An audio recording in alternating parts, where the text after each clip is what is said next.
Um, Ladies and gentlemen, welcome. This is 30th, can you imagine, 30th episode of Tax Stories already. So today I have really privilege to have my guest as my guest, Christian Daniel Kaeser. Christian, do I pronounce your surname right, Kaeser? It's Kaeser, but I'm used Kaeser, to various and different pronunciations. right. Let me briefly introduce you that you are a global head of tax at Siemens. Um, you are also tax law professor and doctor lecturing at Vienna University and Freiburg University. You are president of IFA, IFA Germany, which is, for those who are not familiar with IFA, this is an association, global association of tax professionals, and this year is a very important year for you and for your German branch of IFA because you are hosting the Global IFA Congress in September later this year. So we'll talk about this as well. I see that you are chairman of International Chamber of Commerce Tax Commission. You are chairman of the Supervisory Board of WTS, and uh, living extremely busy life in Germany. So, what else did I miss from your main uh, CV The points? most important things, Jan, is that I'm having two wonderful kids, a son and Uh-huh. a daughter. 5 years old is the son, and 11 my daughter, and with all the joys that those ages bring if you're a parent. That you missed, I believe, in terms of professional stuff. I'm for the German Federation of Industry, BDI. I'm chairing the tax commission. Those are all the things that come over time, and especially because of my position. I believe if I wasn't the global head of tax for Siemens, nobody would be interested in talking to me. I'm well aware of that. I like taxes, and this is why I always have been open to various other things around, lobbying, teaching, academic world, publishing, and then all those matters. Great, great. Then maybe you can, for a start, tell us what your business day looks like, because I cannot imagine how you can combine being a head of the global firm and not any firm. Siemens is really well known for its huge global business, and you are combining this with all those obligations in other capacities. What's your day like? I believe it's not worse than anybody else's day. I try to spend my days in the office, and I did so even during the lockdown and the pandemic. That was the safest space you could get to, our Mhm. Siemens office in Munich, because there was no one around. So that was 100% isolation. I'm much more efficient when I'm in the office than working from home. As I said, two kids. That can be a challenge from time to time. And I have a wonderful team. I was in Siemens. We have a rather big team set up globally. So there are 650 people, más o menos, in my team for tax and customs. So Wow. a nice setup. We try to do a lot in-house. And it's a team which combines a lot of expertise, and this actually enables me to have time for stuff where I believe it's stuff that adds value for Siemens, because you can imagine it with 650 people, we have some turnover as well. So we always want to attract new talent. So that's why I believe teaching is a good thing. And when you teach and when you are busy in academia or in NGOs or business organizations, this is a business card for Siemens. Yeah. So I believe the way that you present the company as a good corporate citizen, as a good taxpayer, which we are, and how you approach legislative topics, tax topics, that this is a business card for Siemens, and it's important for a global player such as Siemens. No, 650. I'm leading a team of 30, so I cannot imagine how to lead 650 tax and customs people, right? Tax and customs. Actually, 30 might be more challenging than 650 because I have direct reports, and apparently there are not 650 people directly reporting to me. We have teams in the bigger countries, sometimes 80, 90 people. Apparently not that often 80, 90 people, but sometimes only one or two colleagues in a country. And we have a reporting structure where those teams are combined, and then I have some 10 direct reports also, and that's a good setup and manageable. Mm, mm. When I told some of my friends that I'm going to interview you, they said that he's in so high ranked position that he must give politically right answers. Do you sometimes feel that your hands are really tied, that you cannot say what you really think?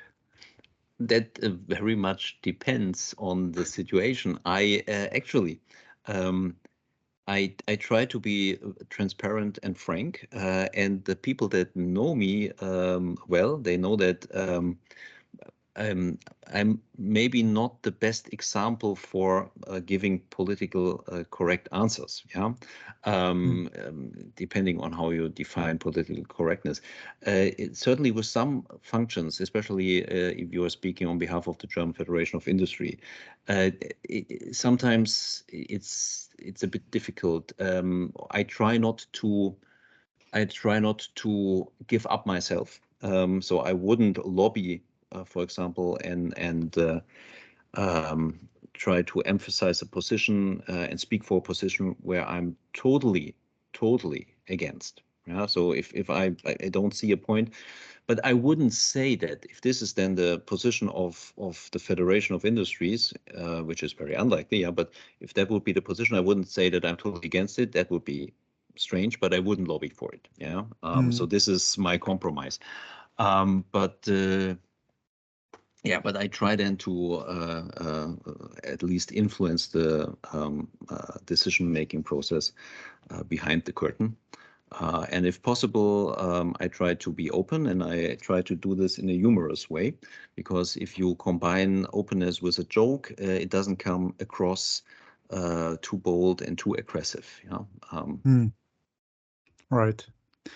Yeah, and for lobbying, of course, the best thing is that you believe in this and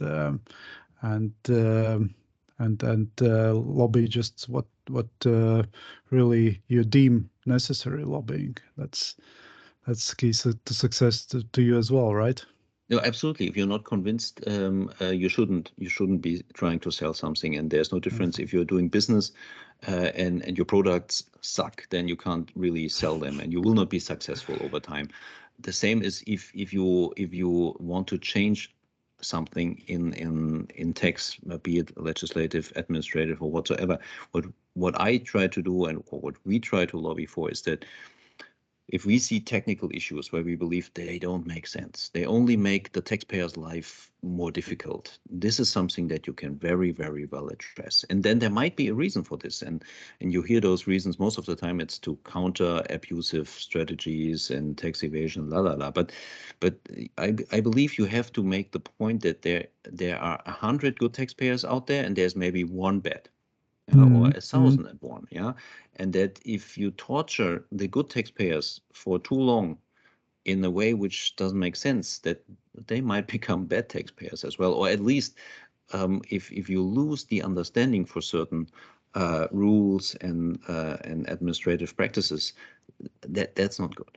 That shouldn't happen. And there, I believe, are many examples where you can do good lobbying and point towards those issues. Okay, but let me drag you a little bit back to your personality. Your surname in German, I saw that it means occupational name for maker or seller of cheese. That's right. Have you made your family tree and any relations in family to that occupation? And then tell me about how did you choose the uh, occupation of tax specialist? Actually, it's absolutely true. Käse is cheese, and if you have an R on something in the German language, it's the maker of something. In many cases, not in all, apparently. Actually, we have not come across somebody, but we don't look back like many 100 years. I have a family Bible which dates back to 1780 something or so, and from that Bible we couldn't see that somebody there was doing or producing cheese or so. But apparently, yeah, there needs to be a connection, because if you know how in Europe that the family names were constructed and how they were derived, apparently sometime there was somebody doing something with cheese. And I like cheese, so maybe it's in my genes, and that could be a second career path or so. We'll see. How did I choose tax? Actually, I studied law, so I'm a lawyer. My father was a lawyer too, but he hated law, and he always said, "Don't study law. Study medicine or something, something that really makes sense." And when I came back from the first day at university, and I enlisted for law, and he asked me, "Oh, okay, so you enlisted for medicine or something?" I said, "No, for law." He was very disappointed. Not really disappointed, so there was never pressure from his side, but he was disappointed or surprised, because he always lobbied against law. Why did I choose it? Actually, I always had an interest in um, in in law. It's honestly true. I had some old textbooks of my father, which when I was 16 or so, where I at least looked a little bit into that. And I found it very fascinating that that there is a sort of artificial system which is made by men to regulate society, and to define a certain outcome of human behavior. And I especially like it for tax, because um, the nice thing with tax is that you can calculate in euro or dollars or what have you, the outcome of what you have been advising. And this is sometimes, if you're a contract lawyer, you might have consulted and advised for the best contract. And if it's really the best contract, you might never find out, because the best contract is the one that avoids any disputes, because it's so clear set up, there will be never any dispute. But you don't know if it was your contract or anything else. But if you advise in tax, you always have the opportunity to see, it worked out, and this is what we saved. If we would have done it in a different setup, it would have costed this and that. So you can really calculate the outcome. And as I'm a very economic thinking person, I always liked this. Interesting. Yeah. That this really brings me back to some global questions about taxation system as such, and probably sometimes even to the Bible, that I sometimes dream of some simple system of having 10% that you just pay, and that's it basically. That would be a dream come true. Do you also dream of such simplicity ever possible? Sometimes you don't recall your dreams, or most of the time. If you grow up, you wake up in the morning and you remember that you dreamt of something. I don't know if something so visionary like a super simple tax system is anything I really dream of when I'm sleeping at night. I know that this was only sort of a reference. It would be wonderful, actually. I don't think it's ever going to happen, or at least it's not going to happen so that the two of us will be able to really see and live in it.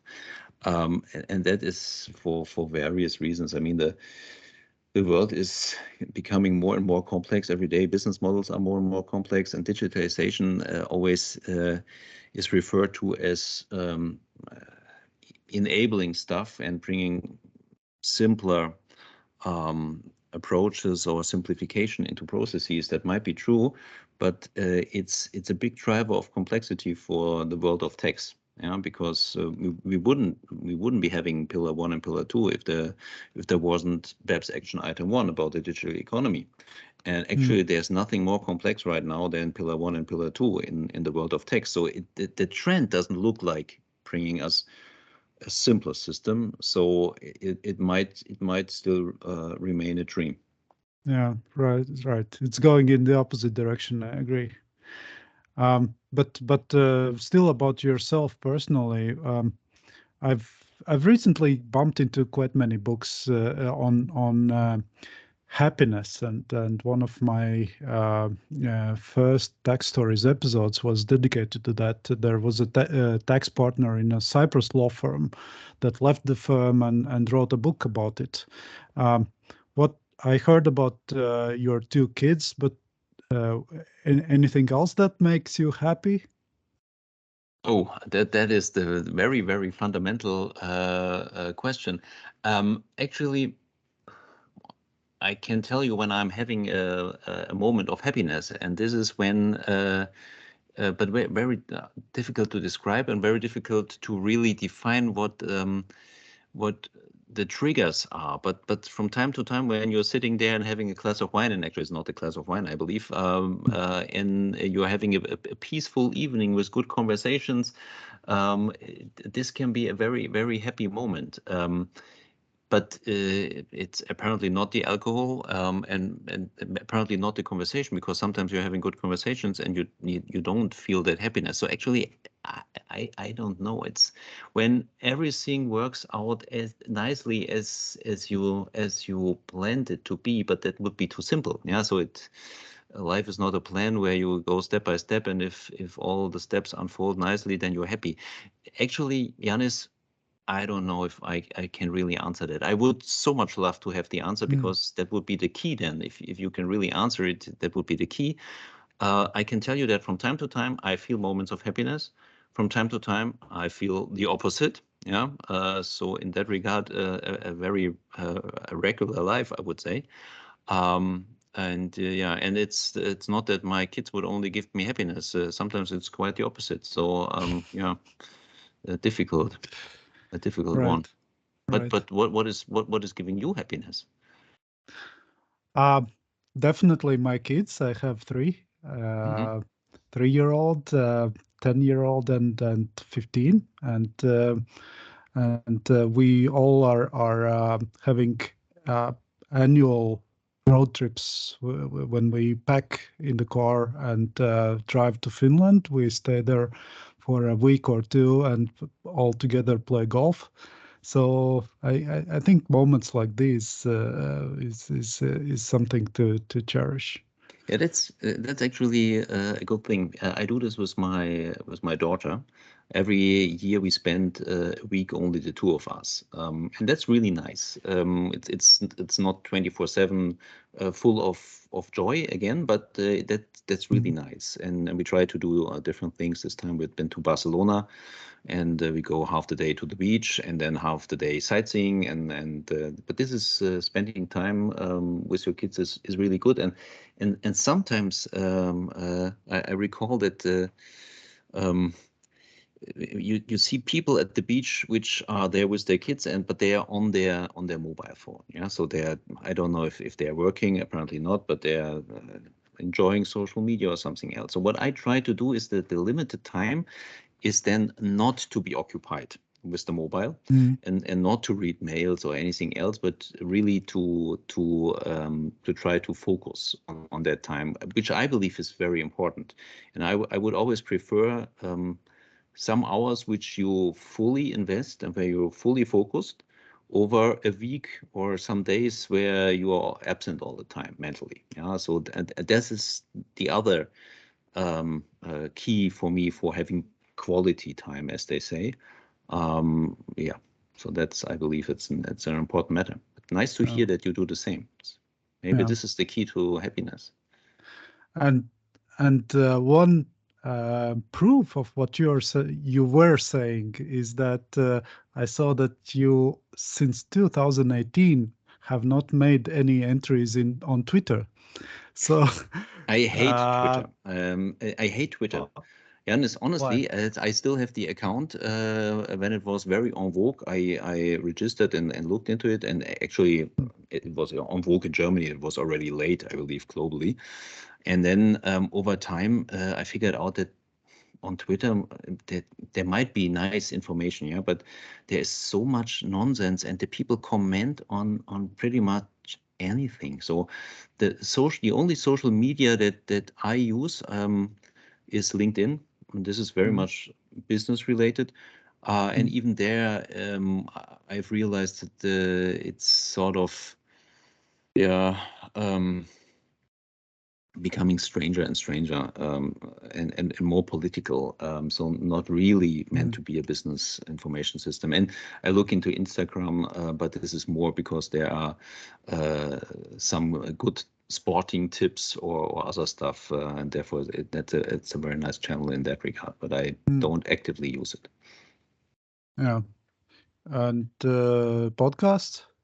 Do you listen Podcasts, to? yeah, absolutely. Actually, from time to time, but to various. I have with a colleague, I have a podcast since the beginning of this year, which is in German pretty much all the time. We only had one sequel that was broadcasted in English. The name is Frisch serviert, so served hot or so, right? And it's about tax, apparently. And we do it every second week. That's a lot of fun. We try to have 30 minutes, which are technical, but not boringly technical. Oh, and how is that? It's actually it's fun. We have 6,000 followers. I wouldn't say that all of them listen to all our sequels, but it's fun. It's actually, if you do it every second week, then yeah, you always have to have a little bit on the shelf so that that you don't fall short suddenly. So it's another thing that keeps you busy. So you touch upon some tax issues, but with some practical aspects of that. If I It's a combination of topics. Mostly German topics. So if there's a new court decision by the German Supreme Tax Court, for example, be it in VAT, be it in real estate tax, be it in corporate income tax. So we cover pretty much all those matters. Some political things. So you might have heard about the discussion that started some weeks ago in Germany about the taxation of excess profits, where especially big oil is making a lot of money now because the oil prices are so high. And there are some parties in our political system that believe that those profits, they are unjust, yeah. So and therefore they need to be taxed, and this is why this discussion came up about the taxation of what they call excess profits, yeah. it's Profits this exceeding a certain level. windfall tax, right? Windfall tax, yeah. I explicitly used excess profits because in Pillar 2 there is the wording excess profit being used. This is what remains after subtracting the substance-based carve-outs. This is the excess profit. So it's not a super exotic concept at the end. The question is how you want to define what is an excess profit. And there I believe the German discussion is a bit different, or not only a bit, it's quite different from the excess profit in Pillar 2. And still about this happiness topic. Any books or movies that make you happy as well? I see that you don't want to go into technical issues. I don't. What actually movies that make me happy? I don't have a movie that makes me happy. I no, simply don't. Music, but I don't have a specific style, but I always have some favorite songs, and I like listen to them, and they make me happy if I listen to them. And it can be jazz, it can be something classic, it can be right away pop. Yeah, it really depends on the specific song, and then I listen to this one as long as I simply can't stand listening to it any longer. So I really abuse the song for my purposes, and then it's at some point in time it's dead, and I can't listen to it any longer. But it's very strange, I know. Books. So reading is even so. I used to read much more in the past, but there are some books which I always look into. And sometimes even carry with me. And still in the physical form, I have a Kindle reader, but some books I like to have in a paper format. So reading is an important aspect. I watch movies apparently, but I don't have a movie which gives me happiness. But I can tell you one thing. My colleague in India, who's running the text team in India, Supanka is his name, and he gave me a long reading list of books to achieve happiness, and the number one was a book by the Dalai Lama. I've forgotten the title. I started reading it. It's a nice book, but sometimes with those books, there's too much reading for the message. So I don't go through 600 pages if actually I get the feeling that you could convey the same message within 20 pages. And then it's getting boring at some point in time. It was well written and everything is nice. It's actually that you should focus more on the moment, be open and self-reflective. But I'm convinced that you can say all that in a fraction of the volume, and that wears me out, because I don't see the entertainment in packaging this in unnecessary pages. Even so, it might be the Dalai Lama, it's still boring. Right. So it's mostly business books on your bookshelf, right? No, that's not true. I hate business books. I only bought the Kindle reader for business books because I love books. My mother was collecting old books, so I really like nice books and I like them physically. But those business books where you find out after some pages that, well, actually nothing new, maybe entertaining to read, I don't want to buy them because I hate throwing away books. I simply hate it. But those books, after reading, I would like to throw away. And there's this contradiction between, I was educated differently, so I buy them in the virtual format, and then I don't have the contradiction to deal with. I remember when I was in one conference, I met the WTS customs guy, and he was working for initially for BMW, then for Mercedes, and I asked what car do you drive, and he said Audi. And I wanted to ask, do you have any Siemens products at your home, or also? That's very difficult. That's very difficult because the Siemens products that we have these days, you wouldn't have at home. That's, we have digital industry. This is about the automation of factories. I don't live in a factory, so very difficult to have any Simatic or other product of DI in our household. Then we have mobility. This is trains. So I don't have a locomotive neither standing around, and we have smart infrastructure. There is a bit of gear that you can have, like a light switch or air conditioning that you could have.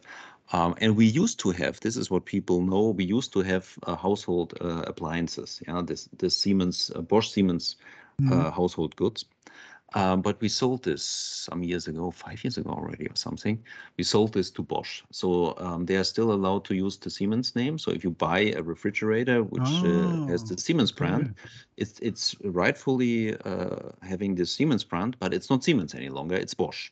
Bosch is a nice company. I'm not saying that this is bad stuff, but actually if I buy a Siemens refrigerator, I know it's a Bosch refrigerator, so I can as well buy the better one from Miele. Have I said that? No, okay. Okay. So I provoked you to some honesty. But about this virtual madness that's going on right now, this NFTs, virtual currencies, metaverses, AI, robots. Does any of this impact your agenda today? Yes, NFTs not so much, but the other stuff, yes, in various ways. Because the business is becoming more and more digital. We just announced the accelerator, so which is the industrial metaverse, where Siemens is now stepping into it in cooperation or collaboration with NVIDIA.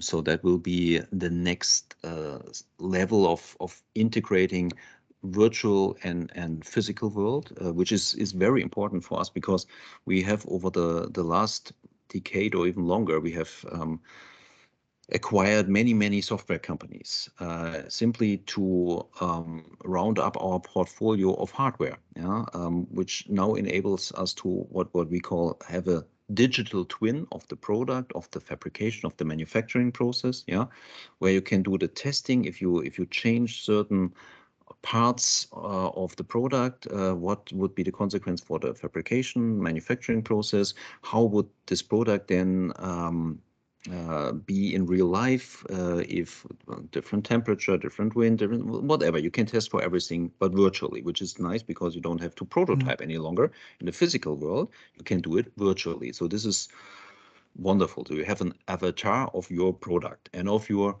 fabrication process. And this is why it's becoming the metaverse. If my colleagues from the business would hear that explanation, they would clap their hands and would say, oh, the tax idiot never understood it. But I believe it's close enough to what they mean with this that it's understandable. And then on the tech side, yes, absolutely, digitalization has become pretty much an element in everything we do. So if we have new processes, for example, with Pillar 2, we focus on how can we bring digitalization into those processes to make them more efficient. And you mentioned artificial intelligence, AI. Define what you understand under AI. So this is, I believe, the very basic stuff we have some examples for. It's a very fascinating topic. I was much more enthusiastic about AI some years ago, but that was when I haven't fully understood it. And I don't say that I've fully understand it right now, but I understand a bit more than some years ago.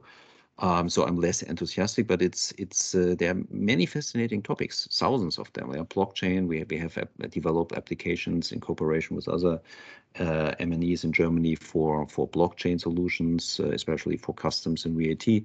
So there are many nice things, and it's something that you can't ignore and shouldn't ignore.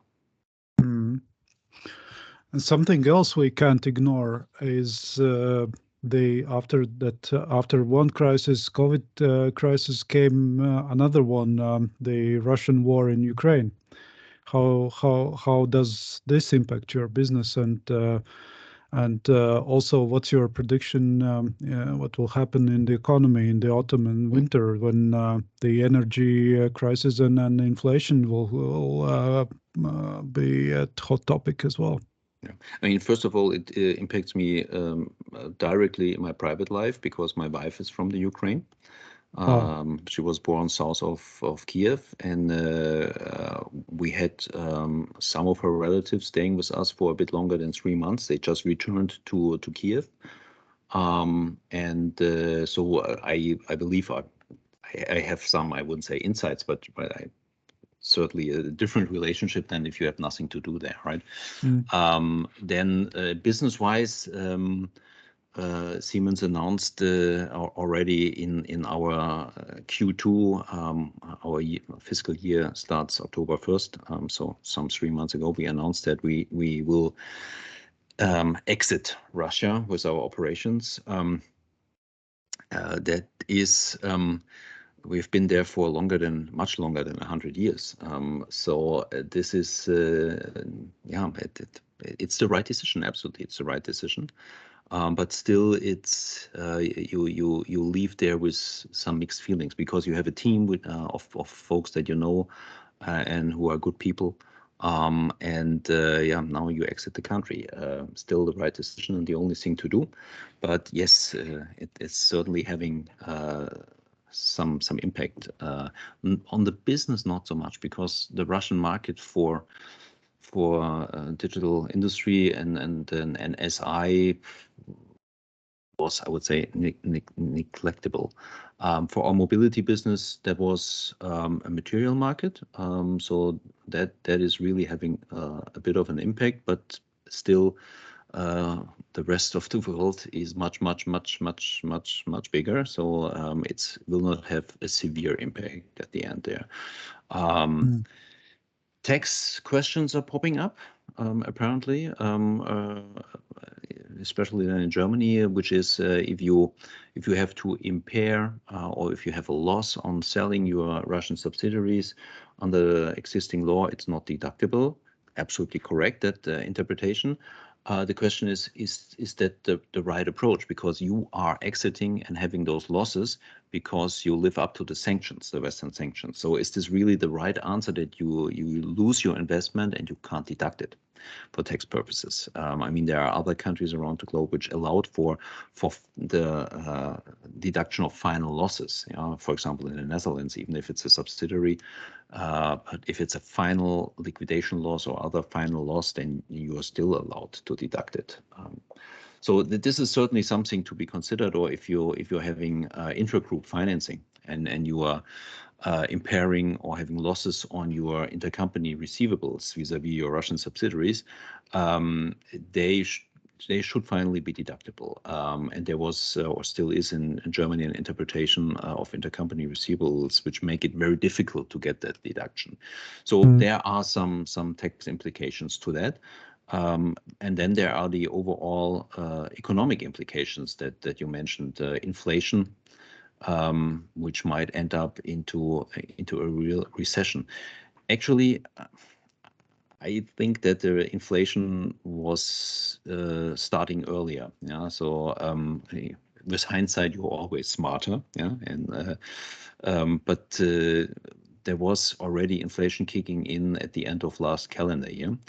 And now this is like a catalyst, the war in the Ukraine, which is certainly stabilizing the high inflation, if you might say so. Yeah, so it's driving inflation even higher, and it's as far as I look at it, and I'm a lawyer, I'm not an economist, but if I look at it, it doesn't seem to go away pretty soon. And then there's the big anxiety, especially in Germany, that if there will be no gas being pumped through the pipeline in winter coming from Russia, it will be a very, very cold winter here for the many households.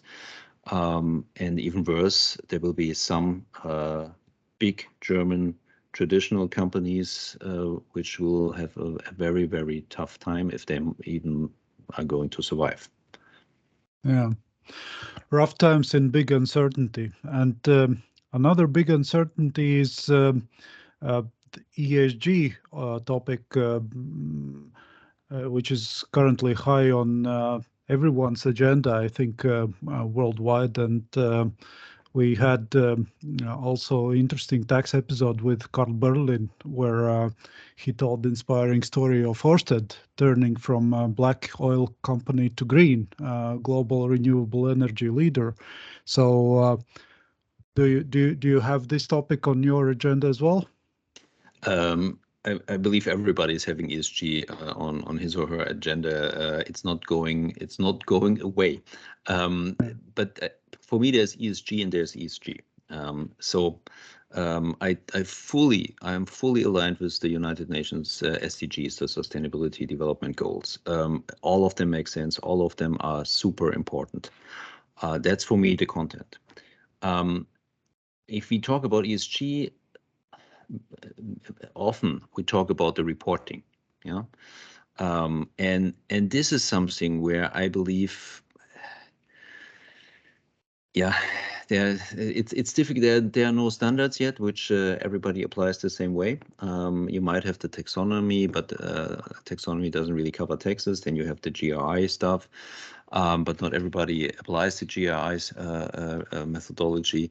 So it's the reporting, honestly, so far, again, to use that word, it sucks, yeah, because you have the feeling that some M&Es report their way to look green, right? So they use the lack of standardization to look good themselves. Others try not to use any possibilities and simply make themselves much smaller in that regard. So that's the lack of standardization, and that can never be good. And over the discussion on reporting, you lose a little bit the focus on the important matter. The important matter is the content, and this is the SDGs and becoming climate neutral, doing all the right things, yeah.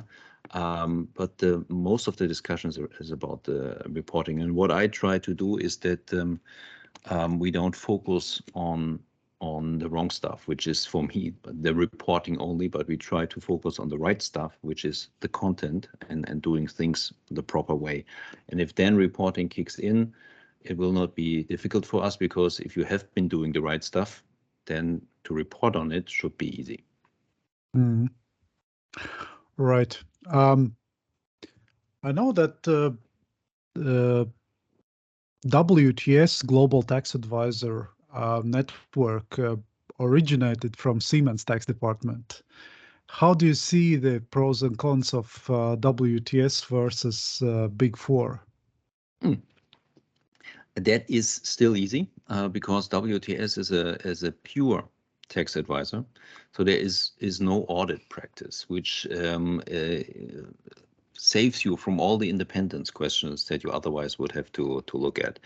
And with the size that WTS, after now more than 20 years, is having, it's a real competition to the Big Four in this tax arena.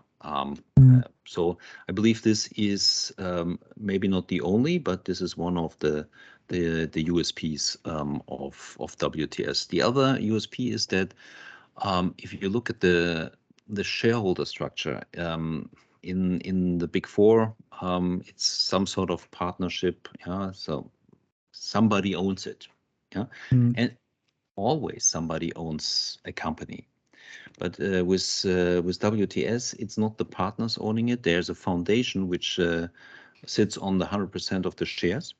And that foundation is certainly an anchor of stability, because yes, you need profitability. You can't grow consistently and sustainable without being profitable. But the question really is there somebody who is so focused on getting profit out of business undertakings, out of advisory activities at all price, or is there somebody who has a much more long time vision, which is the foundation, and says, well, we need to be growing profitable, but not at all prices. Yeah, so we have a sustainable approach, and that is what's many of the partners or teams that join from Big Four companies appreciate when they join WTS, and after a while see the difference that yes, this is a professional company, but it has much more focus on the well-being of the employees, on other soft factors, which at the end will contribute to a high service delivery as well. Because if you have a good team, a good atmosphere, a good working climate, and people enjoy working, that should pay out for your clients as well. Sure. And you've been buying tax services all over the world.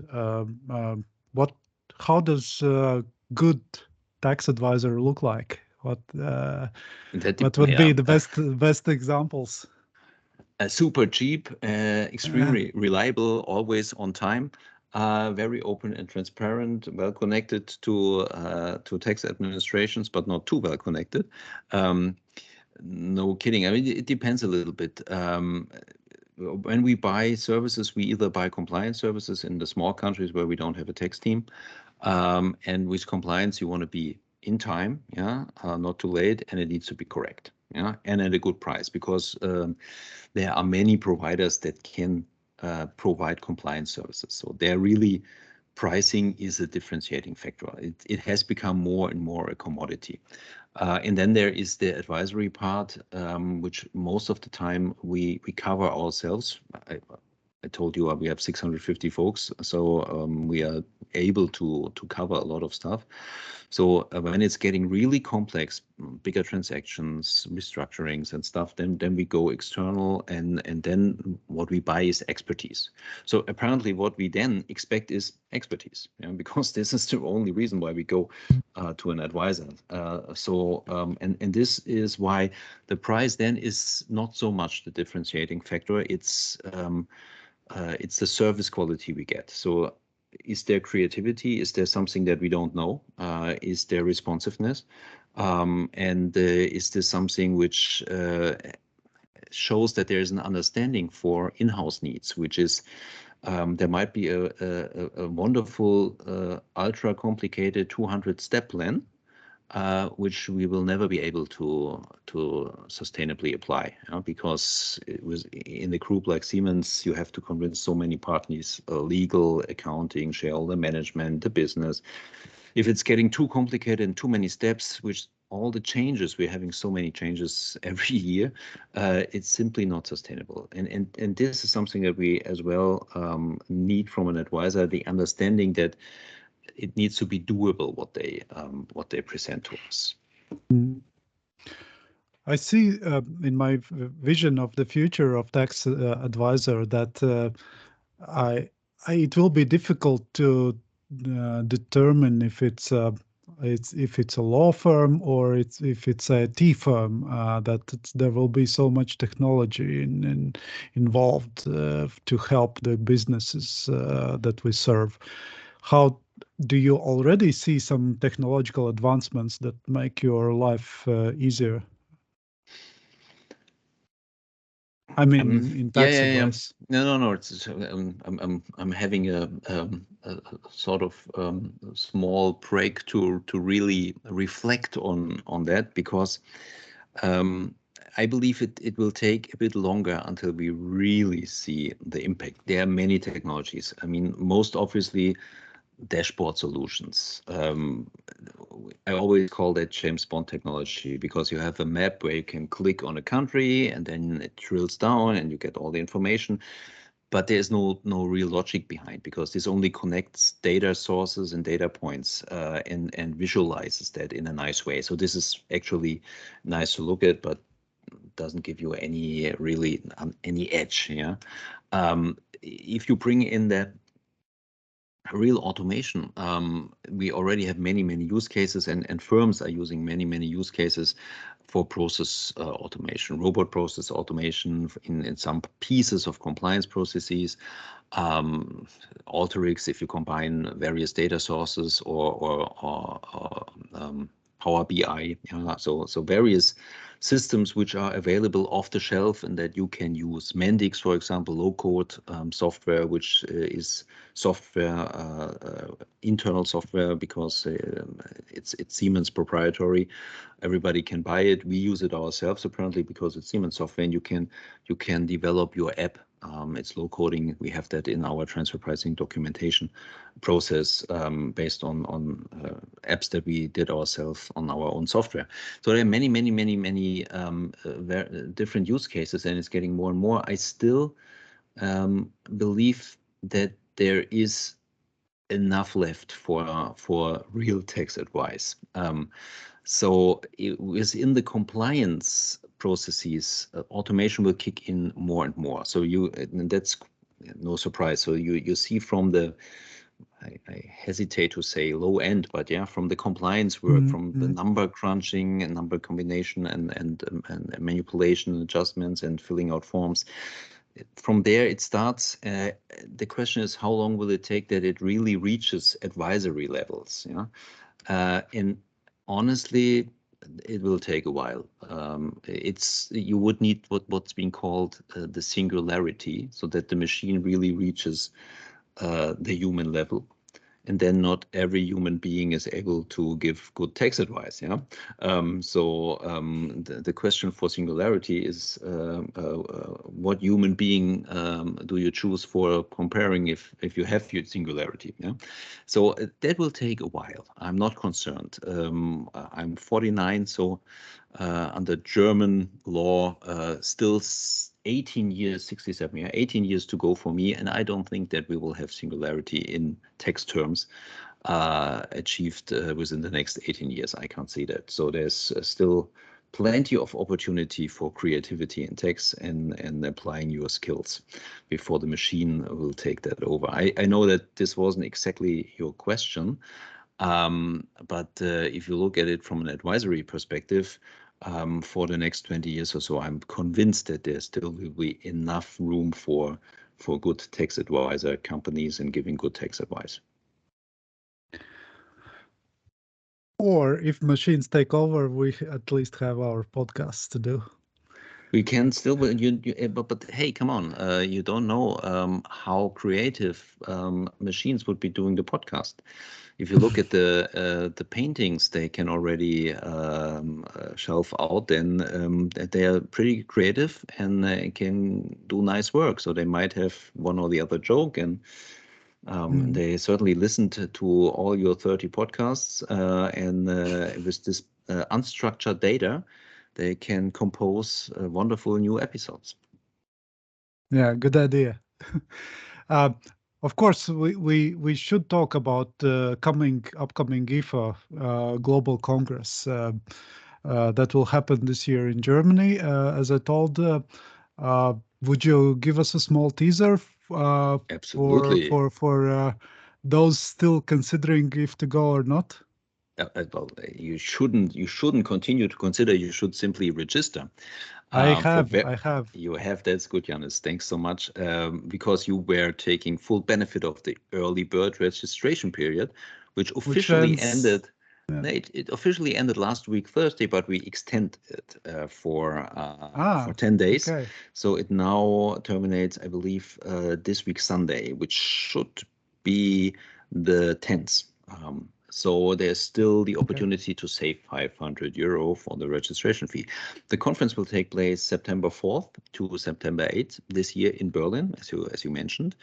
And what I can already unveil is that the registration develops pretty much as in previous conferences. We were apparently concerned that with the pandemic, people might be very hesitant to register, but we have the same number of registered participants right now than in previous congresses. So we already have close to 1,368 we had last week, Friday morning. And we budgeted very conservative with already a lower number, so everything is fine. And from the data that we have from previous conferences, we see that we should achieve around 2,000 people, right? So and we are making good progress in that regard. So it will be an IFA conference like we always have them. It will be a wonderful program. The scientific program is based on the main theme, which is big data in tax. I believe a very current topic. The accompanying program is as well fascinating. We have the Museumsinsel, the Museum Island, the Bode Museum, which is world famous, I believe, for the museum night. We have a very nice cultural evening. The gala dinner will be in the Berliner Philharmonie, which is the concert hall. It's a wonderful setting. And the Yin Party, I can't even tell you how cool this Yin Party will be. But I can say that you have to wear a trunk if you really want to benefit to the full extent, because there's a swimming pool where we are going to have the Yin Party. We haven't figured out with the insurance how to cover any risk, because I heard from previous conferences that sometimes people are having 1 or 2 beers at the Yin Party, or at the IFA conference in general. So that might be a real insurance problem. But we will have guards on duty to watch out that people don't drown in the swimming pool. So Wow. it will be wonderful. Actually, really, I tell you, it's everybody who's not coming is missing out big time. Right. I already want to go there. Can I ask you a provocative question in that regard? I've heard about different approaches in organizing these global congresses of IFA. I heard that some are doing, like, some branches are doing, like, in France, that they are pouring all the money collected into organization of the event, and then some are more conservative, putting some profits into pockets of hosting IFA branch. So, which one is this true, first of all? And if yes, which approach does this IFA Berlin Congress will take? Well, Janis, it's the first IFA conference I'm organizing, so I can't tell you for the one in Paris or Rome or Madrid or Basel or Rio or Seoul how they did it. I can't. I believe that there's one key element. You have to have a budget, apparently. I mean, it's a huge conference. You're having 2,000 people. We, as I said, we were budgeting more conservatively, because if you assume there will be 2,000 participants paying, and you have a budget based on 2,000, but then there are 1,000 showing up, I mean, who is taking that hit? Actually, it's the local IFA branch. So we are having a special purpose vehicle, which we set up because we wanted to have a little bit of a shelter for personal liability. But the 2 managing directors of that entity, that's Berthold Welling, the Secretary General of the German IFA branch, and myself. And then the question is, how solid is this liability shelter, at the end? So you want to have a conservative budget, and still we were taking risk, because initially the IFA Germany was meant to take place in 2021. Then it got cancelled, and then the question was, do we have to line up for 2030 or so? Because all the other years were already given to somebody. And 2022 was meant to be for Cancun. And then Cancun came and said, we are afraid that it's too much risk for us. And nobody else wanted to take it, but we said we take the risk because we believe the situation might improve. And if there's a country, a European country certainly will be a safer bet, but it's still a bet. So that's a long story. So if you budget conservative, then you're more likely to end up with a profit. But we are an NGO, so it's not that we are eating up the profit ourselves and having nice vacations and luxury yachting and stuff. We will then find a way to have the IFA community participate in that profit. Honestly, I don't think that the right approach is to take the money and then have champagne during the breaks. So that might be a waste of money. The IFA congresses are very expensive in terms of the registration fees. So it might be the better approach for future congresses than have a fund where academics or others which don't have a company which take over the registration fee for them might get a little bit of funding out of that, just an idea, or to invest into academic research projects or support other cooperative projects. We certainly will find a good investment if we end up with a profit. But I still believe, Sure. especially in those times, conservative budgeting is important. Sure. I see that we have run out of time. Do you mind if we run a little bit over? No, that's all fine. Yeah. Okay. Okay. Great. I have just a couple of questions left to you. Our podcast is called Tax Stories. Do you have any tax-related story in your mind? Oh, any tax related? No, I don't have any tax related stories in my mind. Do I have a tax related story in my mind? This is very difficult because if you do taxes all your life, every day, you have thousands of stories. And now I'm trying to figure out a tax related story which is entertaining. A tax related story which is entertaining. I can tell you a story which is entertaining, but only half tax related.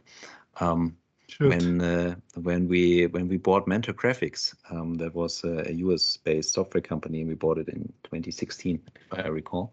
Then I had to fly over for the due diligence meeting. It was Portland, Oregon, and I thought, hey, this is a West Coast software company, so I have to dress super cool. Yeah, so I was going there in jeans and a t-shirt and sneakers, which I expected. Well, those are software guys, so that will be appropriate. They showed up in a full business attire, suit and ties, and in the meeting room we looked at each other, and it was such a difference. And it was this awkward silence, and I said, well, you know what, folks, I wanted to dress like I thought that you are dressing. And they said, yes, actually, we wanted to dress the way you are dressing, what we thought you would be dressing. So the ice was broken. It was quite a good meeting, but I see this is only half a tech story. That's a great one. I was actually reading a little bit about German taxation, and interestingly, I bumped into a short piece where about the German village. Please excuse my pronunciation.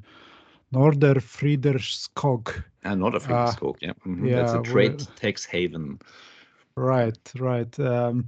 And interesting, I think with it for some 10 years or so until 2004, did not apply local business tax in Germany. I saw that many larger businesses like Deutsche Bank and Lufthansa moved there, at least partially. Can you demystify this concept? How much in reality business decisions are not only at Siemens but in multinationals in general are taken based on tax incentives or loopholes even? For example, can Baltics do anything to attract more multinationals like you're heading or how does it work from how do you see from practice? Yeah, I mean, first, Norder Friedrichskoog, they had no business or trade tax, as we call it, so zero.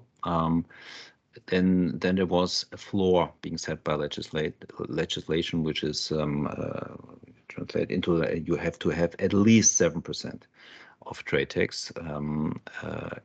So you can't go with zero. But still, if you look at the trade tax compared to the corporate income tax in Germany, which is 15% the corporate income tax, if you look at municipalities such as Munich, actually I would have to calculate it now, but this is the trade tax burden is higher than the corporate income tax burden. Yeah? And there are still trade tax havens, for example, Grünwald, which is a small municipality close to Munich. They are having a trade tax burden of 8.44%. And many companies, including Siemens, are having some of their legal entities in Grünwald, which is totally legal. And the real question is, why should you have all of your undertakings and entities being resident in a high-tax municipality such as Munich, if like 15 kilometers away you can have less than half of the burden? Yeah, so that would be wasting money vis-a-vis your stakeholders or shareholders at least. So you have to do it. Is this driving business decisions? Some decisions are being driven by tax considerations, but not many. So if you are having business which is real estate business, for example, where you have your real estate assets, leasing companies or so, where the place of residence is rather flexible, and it needs to be close to where you can get the people, then tax is a very, very important factor. If you are talking about factories, for example, or research and development, tax is only one factor driving the allocation decision. And that's absolutely correct that way, because you shouldn't wag the dog. Yeah, it's an important factor, but it's only one factor. You need IP protection, you need good infrastructure, you need good HR, human resources that you can get around. You need political stability, all those things, yeah. And then you need a good tax system, but it needs to be a stable, good tax system. It needs to be a tax administration where you can rely on. Yeah, so it needs to be the full package. So actually, I can't remember that over the last many years we were the only factor saying, well, you have to be there. Yeah, and that business followed us. We say, well, if you are in between two locations, we would pledge for location A because, well, it's better withholding, what have you, yeah. But if the business for good reasons decides for jurisdiction B, and this is not the end of the world for us, we certainly will have, in some cases, will say, no, this is a nightmare location. Then that's all fine for us, and that's good. Can the Nordics do anything to attract business? The question is, will that work with Pillar 2? Because with Pillar 2, actually, you have the minimum tax of 15%. So IP boxes and other stuff are not going to work. And maybe this is the good thing. What I really like with Pillar 2, I hate a lot of things with Pillar 2. The complexity is a nightmare. It's actually it's complexity for nonsense in a way, because many of those adjustments don't make sense. They're simply making our life much more difficult. But what I totally get is this logic of substance-based carve-outs, where you, for example, you have tangible assets and you have your employees, yeah, where you get an exclusion, yeah, from the top-up tax or from the tax base where you apply the top-up tax to. And that's, I believe, a good thing, because this way you really incentivize substance. But the question is this, or can you build a system based on those assumptions which would really help to attract investment to the Nordics? Because if you need employment to really have then a tax efficient system, the question is, okay, what is the salary level in the Nordics? And I believe it's not that low. Yeah, certainly you will get expertise. I believe you have great expertise and good universities and highly skilled people. That might not be the issue, but the salary level is rather high. You're part of the European Union or of the European Economic Zone, so that certainly would help. Political infrastructure and everything would be pretty okay. Yeah, but it's really the question: are you getting enough employees with that expertise level at good salaries? And that could be a little bit of a struggle. Mm-hmm. A small comment that they in Pillar 2 they left this possibility to leave this Latvian and Estonian corporate tax system where we don't tax profits until it's distributed. So they rely on the nominal rate until the distribution for at least some 4 years. This is in conjunction with the deferred tax liability, right? Which needs to be paid within 3 years, and there's the exception, right, for your systems. Correct. Question is, will that stay forever? Yeah. That's a good question. Christian, I really appreciate your time. I don't dare to abuse any more of your valuable evening, but one question I ask every of my guests is finally about your version of meaning of life. What would be your summary of such philosophical question? I should have listened into your podcast earlier to know what the final question will be. The meaning of life, the great philosophical unanswered question for me to answer. That What is is the something. point of this all you do? Happiness. So it's a full circle back to the very beginning of our discussion. Yeah, Maybe it's happiness. Actually, what I'd like to that people remember you in a good way. Is this the meaning of life, which means that you contributed something to at least the people that you know and that you can have an impact on? It would be too much to say that you contributed to society. I mean, honestly, who can really contribute to society? This is too much of a goal which only very little people or very little can be achieved of. So if people have the feeling that you really did an effort and that you really try to do the right thing, and it's trying to do the right thing. Sometimes it's very difficult to really do it, but if you try to do it and achieve something, I believe that this is already meaningful. Don't know right. if it's the meaning of life, but it's meaningful.